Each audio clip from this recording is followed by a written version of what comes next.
Alhamdulillahirabbil alamin. Wa bihi nasta'inu ala umurid dunya waddin. Wassalatu wassalamu ala asrafil anbiya'i wal mursalin.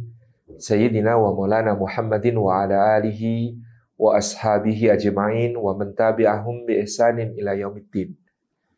Asyhadu an la ilaha illallah al-malikul haqqul mubin wa asyhadu anna Muhammadan abduhu wa rasuluh shadiqul wa'dil amin. Hadratul Fadil, Hadratul Mukarramin yang kita takdimi, segenap pimpinan dan keluarga besar Rumah Cantik Sehat Muslimah dan rekan-rekan semuanya yang Yayasan Cahaya Ilmu, Yayasan Cahaya Ilmu Berkarya. Barakallahu fikum, dan juga seluruh rekan-rekan yang hadir pada kesempatan Zoom kita pada pagi menjelang siang ini. Rahimani wa rahimakumullah. Puji syukur kehadirat Allah Subhanahu wa taala atas limpahan karunia-Nya. Kita dihimpun di dalam majelis ilmu meskipun hanya secara daring, secara online. Insyaallah tidak mengurangi semua keutamaan bermajelis ilmu yang bisa kita raih dari sisi Allah Subhanahu wa taala.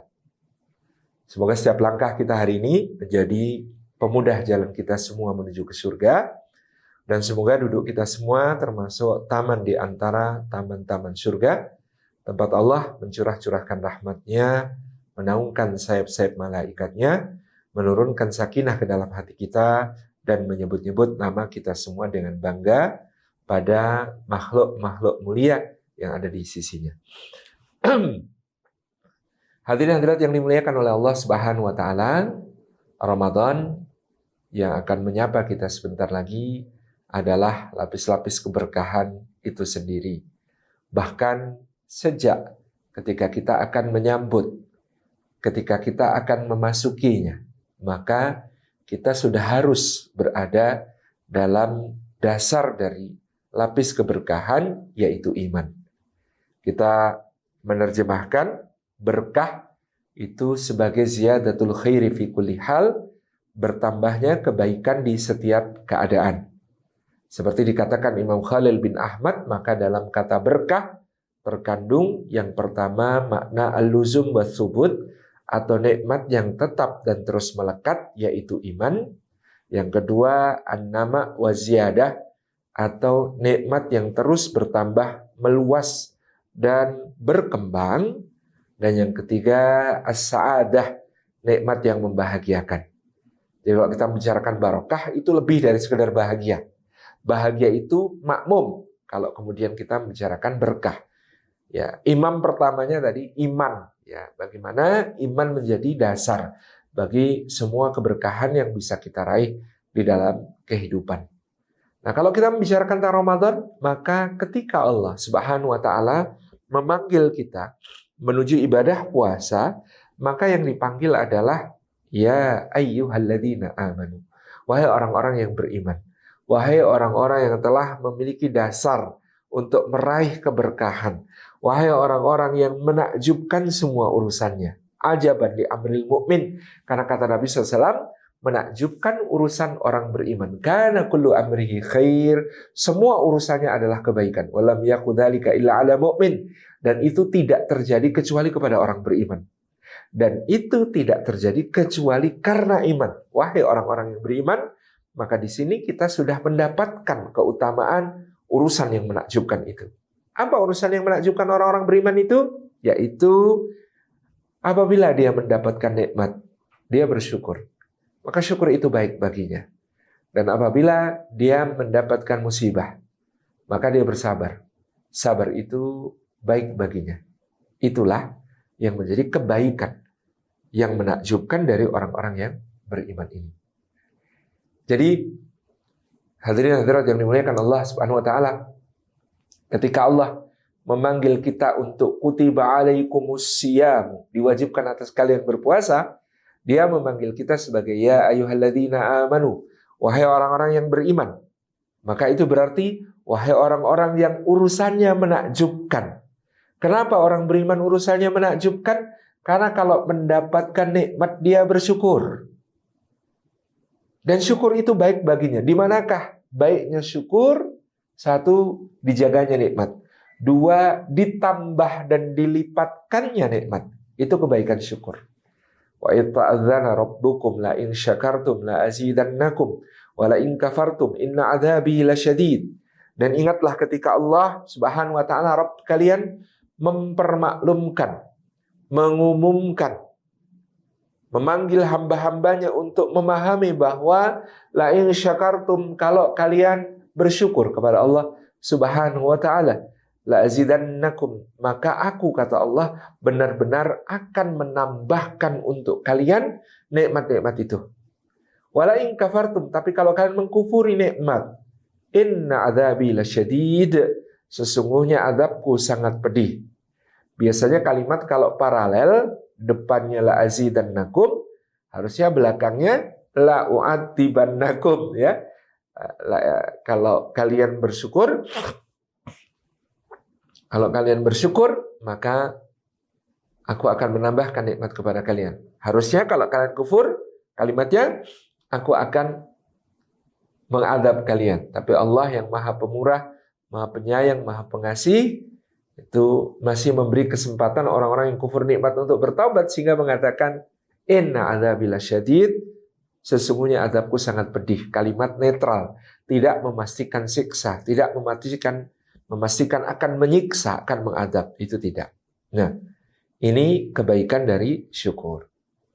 Dan apabila mendapatkan musibah, apabila dia mendapatkan musibah, maka dia bersabar. Sabar itu baik baginya. Di manakah kebaikan sabar? Banyak sekali kebaikan sabar. Ya, wabasyiris sabirin, maka ayat yang berbicara tentang musibah diakhiri tentang berilah kabar gembira kepada orang-orang yang sabar. Yaitu dalam surat Al-Baqarah Allah mengatakan وَلَنَبْلُوَنَّكُمْ بِشَيْءٍ مِنَ الْخَوْفِ وَالْجُوعِ وَنَقْصٍ مِنَ الْأَمْوَالِ وَالْأَنْفُسِ وَالثَّمَرَاتِ وَبَشِّرِ الصَّابِرِينَ. وَلَنَبْلُوَنَّكُمْ, dan pasti kami akan menimpakan bala kepada kalian. Bahkan huruf wawu kalau diikuti wazan la naf'alanna menurut kaidah bahasa Arab, itu bukan wawu atof tapi wawu qasam. Bukan wawu penyambung tapi wawu sumpah, sehingga terjemahnya bukan dan tapi demi. Demi pasti kami akan menimpakan bala kepada kalian bisyai'in, dengan sesuatu. Kalau sesuatu banyak atau sedikit ya? Sedikit. Sedikitnya seberapa? La yukallifullahu nafsan illa wus'aha. Allah tidak membebani seseorang melainkan sebatas kesanggupannya.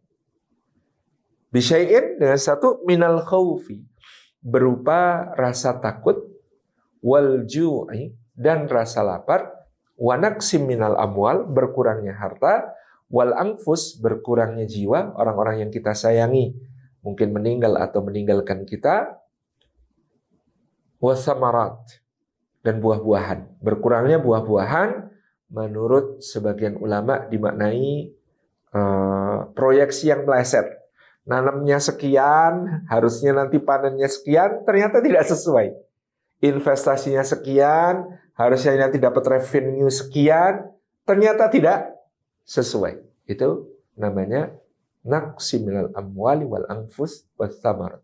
Wa basyiris sabirin. Dan di sini Allah mengatakan berilah kabar gembira untuk orang-orang yang sabar. Kenapa orang sabar harus bergembira, berbahagia? Karena satu, kita tuh kalau ada orang yang bilang I love you sama kita tuh senang. Nah, kalau orang sabar itu pasti lebih senang lagi, karena yang bilang I love you adalah wallahu yuhibbus sabirin. Allah cinta kepada orang yang sabar.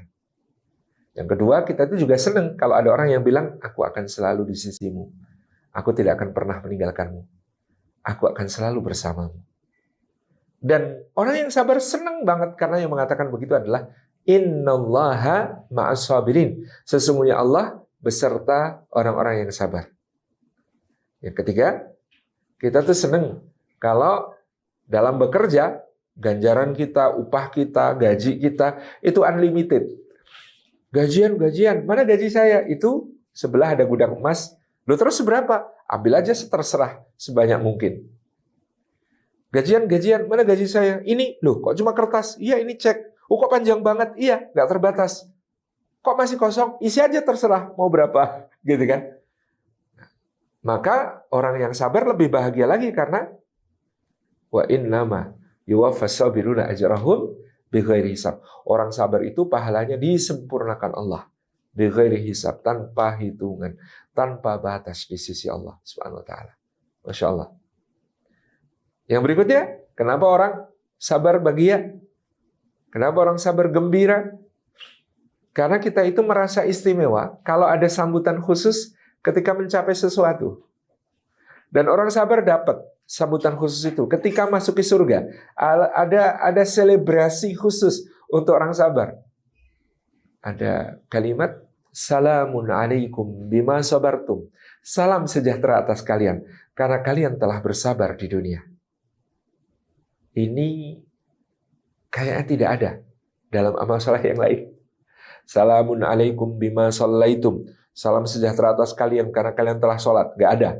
Salam sejahtera atas kalian karena kalian sudah sedekah. Gak ada. Salam sejahtera sekalian karena kalian sudah berhaji. Gak ada. Tapi salamun alaikum bima sabartum. Salam sejahtera atas kalian karena kalian sudah bersabar. Masya Allah. Yang berikutnya, ulaika alaihim salawatu min rabbihim wa rahmah wa ulaika humul muhtadun. Yang demikian itu atas mereka terdapat salawat kebaikan, jaminan kebaikan dari Allah, dan rahmat kasih sayang Allah, dan muhtadun, dapat hidayah Allah. Jadi betapa luar biasanya kebaikan dari syukur maupun sabar ini. Ya ayyuhalladzina amanu, kita sudah dapat lapis-lapis keberkahan di sini. Wahai orang-orang yang beriman, yaitu orang-orang yang menakjubkan urusannya, yaitu orang-orang yang ketika mendapat nikmat bersyukur, maka dia ditambah terus nikmatnya. Dan wahai orang-orang yang ketika mendapat musibah bersabar, maka dia terus mendapatkan dicintai Allah, dibersamai Allah, pahala tak terhingga. Kemudian ada sambutan khusus, jaminan kebaikan, kasih sayang Allah, sampai kemudian diberikan oleh Allah hidayah.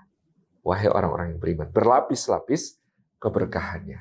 Itu yang kemudian kita dapatkan bahkan ketika kita menyambut seruan Allah, wahai orang-orang yang beriman. Tapi pertanyaannya, betulkah kita sudah sesuai dengan input Ramadan ini, yaitu iman? Kan kalau kita baca ayatnya di ayat ke-183 ini, ya ayyuhalladzina amanu kutiba alaikumus syiyamu kama kutiba alal ladzina min qablikum la'allakum tattaqun. Wahai orang-orang yang beriman, diwajibkan atas kalian berpuasa sebagaimana diwajibkan atas orang-orang sebelum kalian agar kalian bertakwa. Ada 3 ber di sini. Kalau kita pandang sebagai sistem, maka ada input, ada proses, ada output. Inputnya iman, prosesnya puasa, outputnya takwa. Pertanyaannya, apakah input kita sudah sahih? Sebelum nanti kita bicara, apakah prosesnya nanti juga sahih? Nah, pertama-tama input. Betulkah kita sudah beriman seperti yang kemudian dipanggil Allah dalam ayat ini? Maka yang pertama, muhasabah kita, evaluasi kita, apakah kita sudah beriman? Apakah kita sudah terpanggil? Saya punya cerita menarik begini. Tahun 2008, saya mau ada acara di Banjarmasin, Kalimantan Selatan. Waktu itu saya sore berangkat dari Jogja karena malam ada pertemuan dengan beberapa rekan rapat di Jakarta sampai tengah malam. Tidak lama kemudian dini hari sudah harus ke bandara, ya. Ketika sampai di bandara, check-in, kemudian sudah pegang boarding pass, masuk ruang tunggu. Ruang tunggu saya di F6. Ketika saya di F6, itu duduk santai menunggu boarding. Maka ada panggilan kepada para penumpang pesawat Garuda Indonesia dengan nomor penerbangan GA200 tujuan Yogyakarta. Dipersilakan segera naik ke pesawat melalui pintu F2. Seketika saya tengok kanan, tengok kiri. Kok saya di F6? Itu tadi panggilannya ke F2. Bergegaslah saya berangkat dari F6 itu menuju ke F2 segera. Di F2 ikut antri. Di antrian orang yang mau boarding. Sampai kemudian ketemu petugas boarding, saya ajukan boarding pass saya. Petugasnya tanya, loh Pak mau kemana? Ke Jogja Mas. Ini ke Jogja ya Mas ya? Iya. Loh Bapak boarding pass-nya Banjarmasin Pak. Oh iya saya ke Banjarmasin Mas, sorry saya ke Banjarmasin. Kemudian saya ambil lagi boarding pass-nya. Iya Pak, Banjarmasin di F6 ya Pak? Iya, saya ke F6. Pertanyaannya, ketika ada panggilan penumpang pesawat Garuda Indonesia dengan nomor penerbangan GA200 tujuan Yogyakarta, kenapa saya tertarik dan bergegas menuju ke sana? Karena saya itu merasa saya itu orang Jogja gitu ya. Semua hal yang terkait dengan Jogja itu ada kaitannya dengan saya. Ketika ada panggilan Jogja, hati nurani saya mengatakan saya gitu ya, saya dipanggil gitu. Padahal waktu itu tujuan saya ke Banjarmasin. Nah, pertanyaannya, apakah kita dalam panggilan ya ayyuhalladzina amanu itu sudah merasa bahwa kitalah yang dipanggil? Jangan sampai seperti kisah ya Profesor Mudoyo dulu dari UGM, beliau cerita di bandara Don Muang di Thailand waktu itu beliau sibuk lihat-lihat souvenir macam-macam di toko-toko. Nggak sadar bahwa pesawatnya sudah boarding dan sudah last call. Ketika dipanggil-panggil, beliau nggak nyadar bahwa itu panggilan untuk beliau. Nama beliau kan Mudoyo. Mudoyo itu tulisannya Moedojo. Nah, petugas boardingnya manggilnya the last call for Mr. Moedojo. Mr. Moedojo. You are expected to board the aircraft through gate, gitu kan. Wah, ternyata nggak nyadar kalau itu adalah panggilan untuk diri beliau. Karena namaku tuh Mudoyo. Nah, kok itu panggilannya Mr. Moedojo, Mr. Moedojo, gitu ya. Nggak tahu, gitu ya. Nah, ya ayyuhalladzina amanu. Wahai orang-orang yang beriman, apakah kita merasa terpanggil? Seberapa besar kita merasa terpanggil ketika ada panggilan itu? Atau tahukah kita ada berapa panggilan ya ayyuhalladzina amanu dalam Al-Quran? Jangan-jangan tahunya cuma kutiba alaikumusiyam karena terkenal sekali setiap Ramadan muncul. Padahal ya ayyuhalladzina amanu itu ada antara 88 ya di dalam Al-Quran. Kalau ditambah dengan ayyuhal mu'minun dan lain sebagainya menjadi 92 panggilan di dalam Al-Quranul Karim untuk kita, insyaallah. Ini pertama. Apakah kita sudah siap masuk Ramadan? Pertanyaannya, apakah kita sudah terpanggil ketika Allah panggil wahai orang-orang beriman? Yang kedua, dalam beriman itu adalah apakah kita bahagia dengan kedatangan Ramadan? Ada hadis yang sanadnya itu dhaif. Sanad dhaif itu berarti penyandarannya kepada Rasulullah SAW itu lemah. Karena mungkin ada salah satu di antara jalur periwayatannya ini yang orangnya mungkin hafalannya nggak kuat.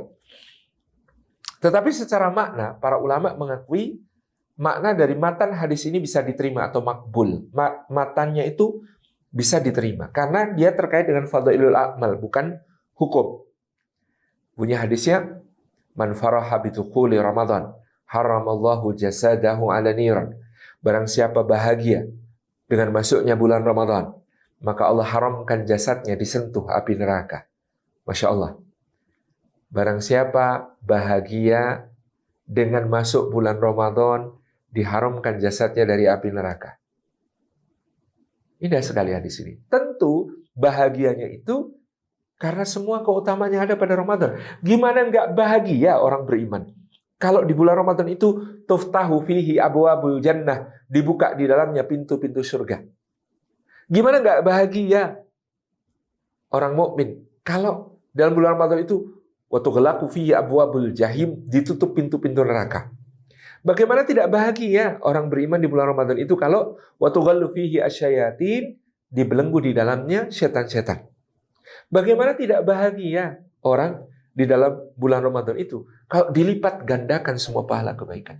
Bagaimana tidak bahagia di bulan Ramadan itu kalau puasa maupun qiyamul lailnya berhadiah diampuni semua dosa-dosa? Bagaimana tidak bahagia di bulan Ramadan itu kalau rahmat dicurah-curahkan? Bagaimana tidak bahagia di bulan Ramadan itu kalau doa-doa diijabah, doa-doa dikabulkan oleh Allah Subhanahu wa taala, baik ketika puasa maupun ketika berbuka puasa dan di waktu-waktu lain seperti waktu sahur dan lain sebagainya.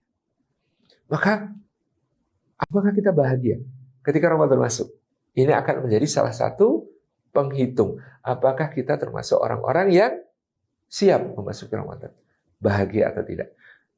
Tentu bukan karena bahagia karena hal lain. Ya. Saya bahagia saat masuk Ramadan. Kenapa? Omset penjualan baju muslim saya, kalau Ramadan itu omset sebulan, ngalahin omset 11 bulan. Nah, ini beda lagi alasannya gitu ya. Omset saya jualan es cendol, ya itu kalau Ramadan meningkat pesat dibandingkan hari biasa, misalnya begitu. Ya, bukan itu. Tetapi tadi, karena hati kita beriman, kita bahagia dengan sebab-sebab yang sangat indah. Yang kemudian kita lihat tadi. Barakallahu fiik. Ini yang kemudian menjadi ya ayyuhalladzina amanu. Wahai orang-orang yang beriman. Maka berikutnya kutiba alaikumusiyam, diwajibkan atas kita untuk berpuasa. Nah, puasa ini juga lapis-lapis keberkahan tersendiri. Karena di dalam puasa itu ada kebahagiaan.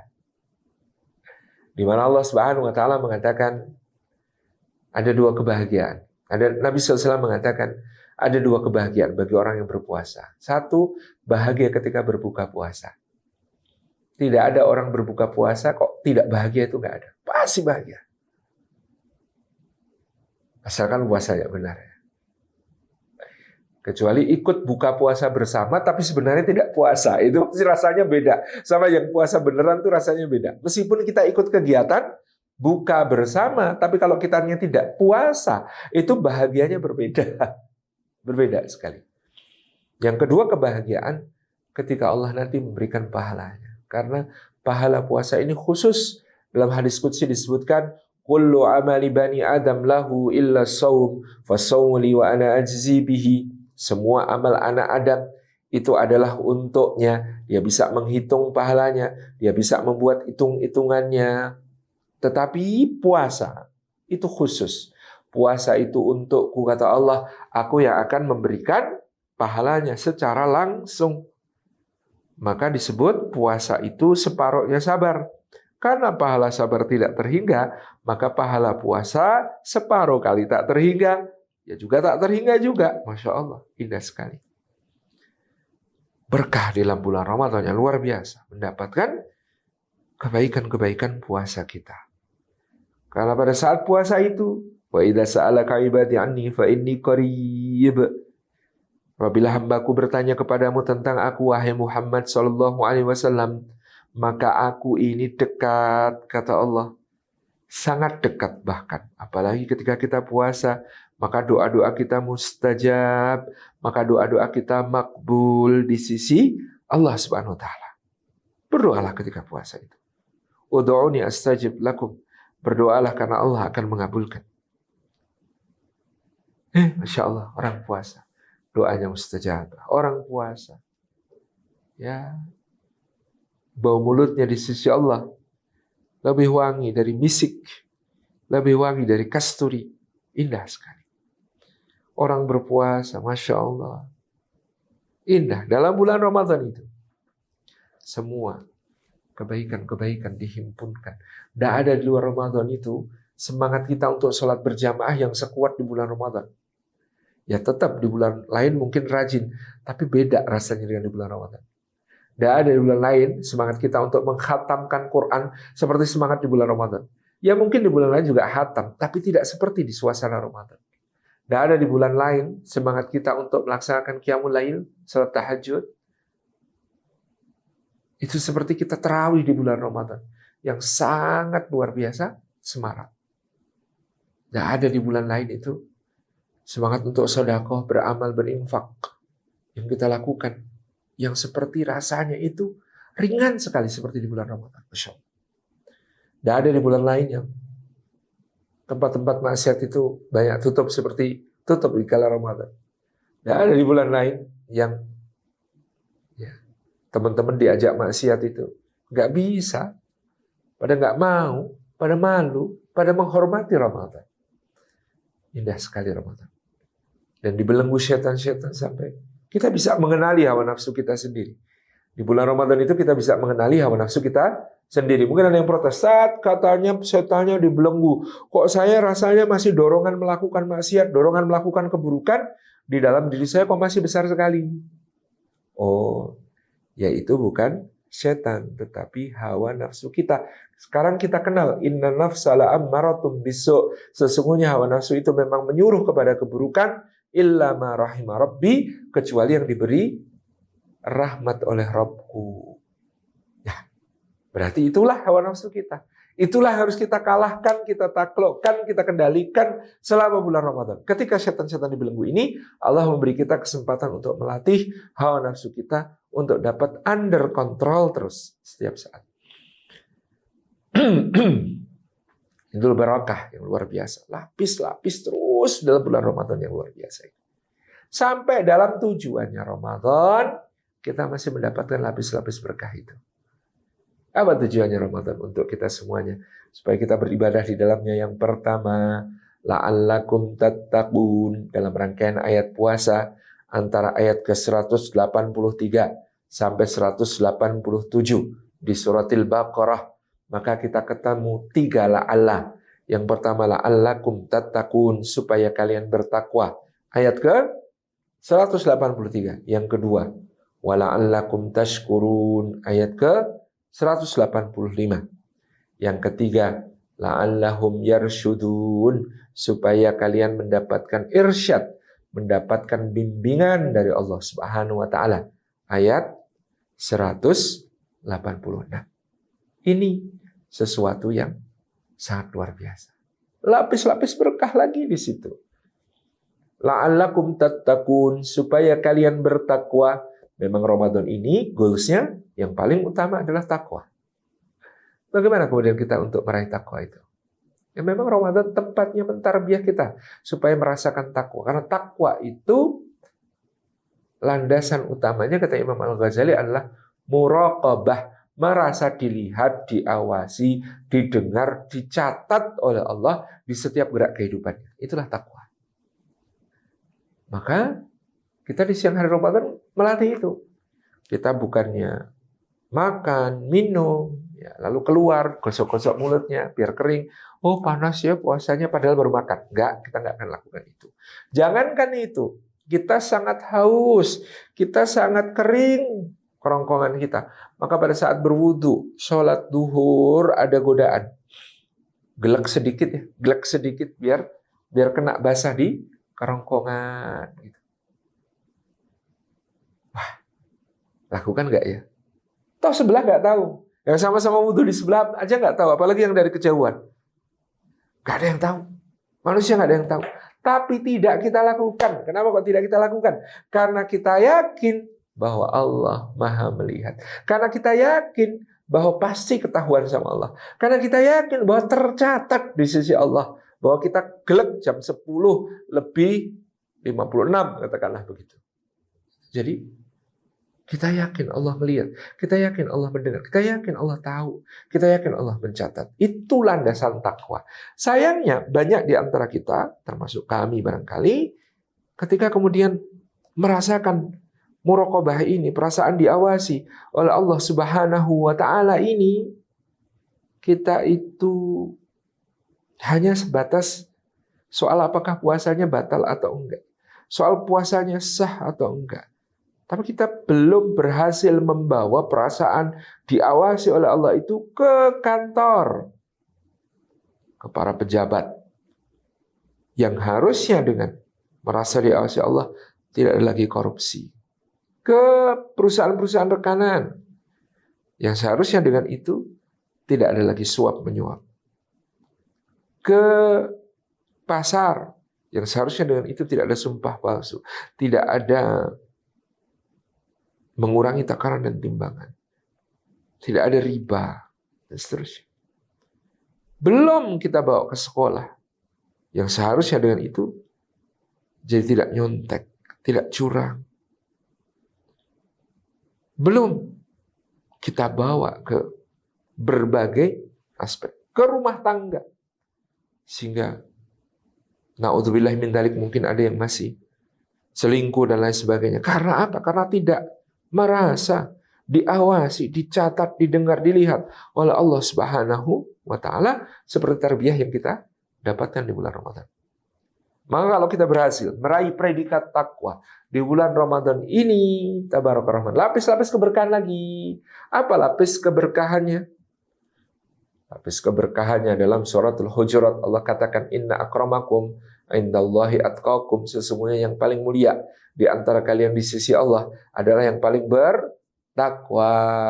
Berarti kalau begitu la'allakum tattaqun, supaya kalian bertakwa. Artinya supaya kalian menjadi makhluk yang paling mulia di sisi Allah. Dalam surah At-Talaq ayat kedua dan ketiga, wa may yattaqillaha yaj'al lahu makhraja wa yarzuqhu min haitsu la yahtasib. Dan siapa yang bertakwa kepada Allah, dijadikan baginya jalan keluar dari masalahnya, diberi rezeki dari arah yang tidak disangka. Berarti ketika Allah mengatakan la'allakum tattaqun, supaya kalian bertakwa, supaya kalian mendapatkan jalan keluar dari semua masalah kalian, dan supaya kalian diberi rezeki dari arah yang tidak disangka-sangka. Masya Allah. Terus apa lagi? Talak ayat keempat.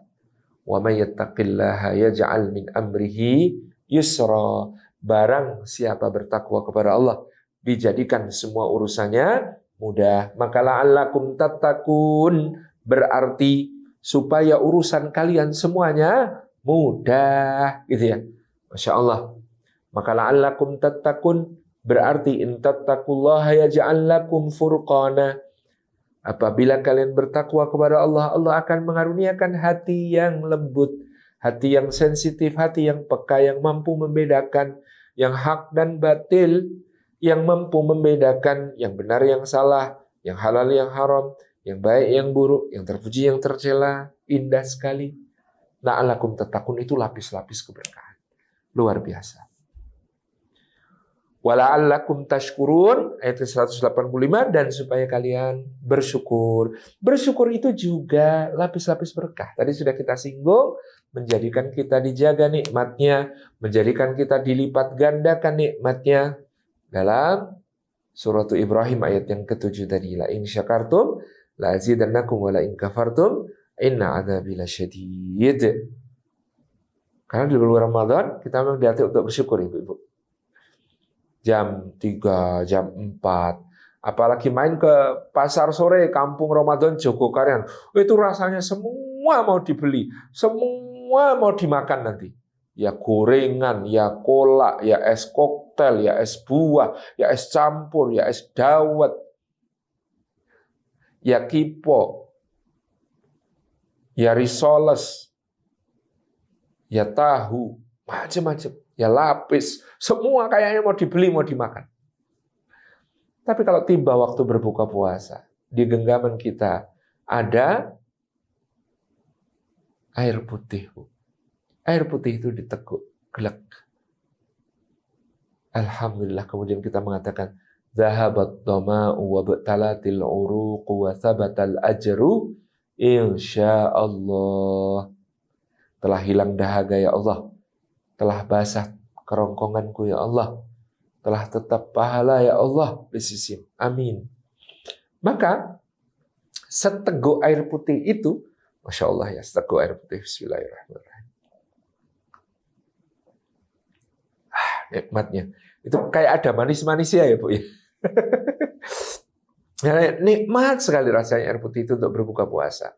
Dan ketika kita sudah ngicipi 1, 2, yang tadi semua kita bernafsu, pengen makan ini, pengen makan itu, pengen makan ini, jadi sudah reda semua hawa nafsu kita itu. Dengan air putih, dengan kurma, mungkin 3 butir, ya, dengan habis itu nasi gulai sederhana, udah, yang lain sudah nggak nafsu lagi. Padahal tadi kepengen semuanya dibeli, semuanya dimakan. Masya Allah, di situ Allah melatih kita untuk mensyukuri hal-hal yang tampak biasa, hal-hal yang tampak kecil, hal-hal yang tampak sederhana. Ternyata dia merupakan sesuatu yang sangat bernilai di sisi Allah Subhanahu wa Ta'ala bagi kita. Pahala, nikmat. Dan kita ketika berbuka puasa, bahagia atau sedih, Ibu-ibu? Bahagia. Ketika bahagia itu dalam berbuka puasa, ternyata doa kita masih mustajabah atau diampuni oleh Allah Subhanahu wa Ta'ala. Doa kita mustajabah, diterima, makbul di sisi Allah Subhanahu wa Ta'ala. Kayak ini pelajaran penting. Salah satu doa yang mustajabah itu doa di saat senang, bukan doa di saat susah. Doa di saat bersyukur atas nikmat, bahagia sehari bisa mentaati Allah dengan berpuasa. Itu doanya mustajab. Makanya ibu-ibu jangan lalai berdoa ketika lagi senang, ketika lagi dapat nikmat, ketika lagi dapat ya kegembiraan, kebahagiaan. Karena doa di saat seperti itu mustajab. Lapis keberkahan. Yang ketiga, la'allahum yarsudun. Lapis keberkahannya dalam goals puasa kita adalah bahwa supaya kalian mendapatkan irsyad, bimbingan dari Allah. Wah, ini puncaknya, karena kalau silah sini jadi wali, jadi kekasihnya Allah. Ya, dalam sebuah hadis qudsi Allah Subhanahu wa taala berfirman, siapa yang memusuhi wali-waliku, aku mengumumkan perang kepadanya. Siapakah wali-waliku? Allah memberikan penjelasan, hambaku yang selalu mendekatkan diri kepadaku dengan apa yang paling aku cintai, yaitu yang fardu-fardu. Kemudian hambaku mendekatkan diri kepadaku terus-menerus dengan apa yang aku sunnahkan, maka aku pun mencintainya. Kalau aku sudah mencintainya, kata Allah, kalau aku sudah mencintainya, maka aku menjadi mata yang dia gunakan untuk melihat, menjadi telinga yang dia gunakan untuk mendengar, menjadi lisan yang dia gunakan untuk bicara, menjadi tangan yang dia gunakan untuk bertindak, menjadi kaki yang dia gunakan untuk melangkah. Allahu Akbar. Kalau Allah sudah mencintai kita karena ibadah yang kita tunaikan, yang fardu, disusul yang sunnah ini, maka Allah berkenan untuk mengarahkan mata kita, mengarahkan telinga kita, mengarahkan lisan kita, mengarahkan tangan kita, mengarahkan kaki kita ke segenap arah yang diridhai oleh Allah Subhanahu wa taala. Itu yang ingin kita raih dari Allah Subhanahu wa taala. Menjadi kekasih Allah yang setiap gerak tubuh kita didirect oleh Allah, diarahkan oleh Allah untuk kemanfaatan bagi hamba-hamba Allah. Saya kira itu yang dapat kita sampaikan sebagai lapis-lapis keberkahan dalam bulan Ramadan ini. Mudah-mudahan bermanfaat. Jazakallahu khairan. Saya kembalikan kepada pembawa acara. Assalamualaikum warahmatullahi wabarakatuh.